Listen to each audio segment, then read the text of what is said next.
सुभाष कोकळे। आपण पाहताय TV6 Marathi news. पाहूया आजच्या ठळक घडामोडी। बातमी महाराष्ट्रातून एक महत्त्वाची बातमी। हिवाळी अधिवेशनात राज्यातील युवा प्रशिक्षणार्थींना न्याय द्या अन्यथा आंदोलन। हबप तुकाराम बाबा महाराज यांचा इशारा। नागपुरात तीव्र आंदोलन होणार।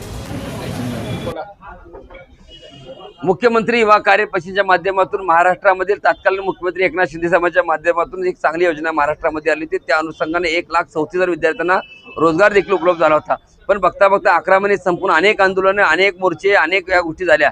नागपूर या ठिकाणी देखील चॉकलेट मोर्चा करण्यात आला। त्या ठिकाणी लाठीचार्ज देखील या युवकावरती करण्यात आला।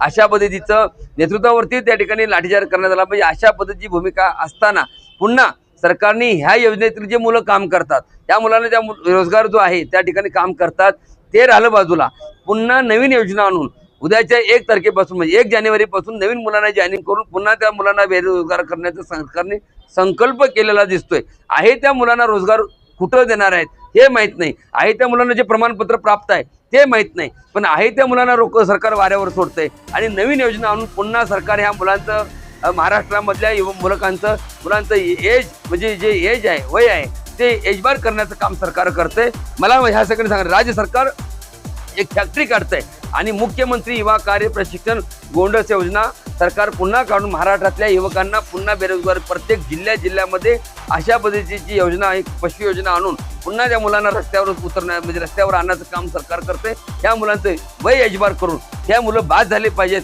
आणि घरात बसायच्या फॅक्टरीमध्ये बसले पाहिजेत, ही भूमिका सरकारची दिसते। एकीकडं तत्कालीन मुख्यमंत्री सांगतात की रोजगार पुन्हा देऊ, पुन्हा मुदतवाढ करून देऊ, आम्हाला ती देणं गरजेचं आहे। आता कालच्या निवडणुकीमध्ये प्रत्येक ठिकाणी तत्कालीन मुख्यमंत्री शिंदे साहेबांनी चांगल्या पद्धतीने सांगितलं की ही योजना जर अडचणीत आहे, मी त्यांना 100% मार्ग काढतोय। मग मला विनंती करायची आहे की आपण जे शब्द दिलेला तो शब्द पाळावा। आहे या मुलांना पहिला रोजगार उपलब्ध करून द्यावा। या मुलांना जिथं काम करतात त्या ठिकाणी काय करणार या मुलांचं हे देखील सांगावं।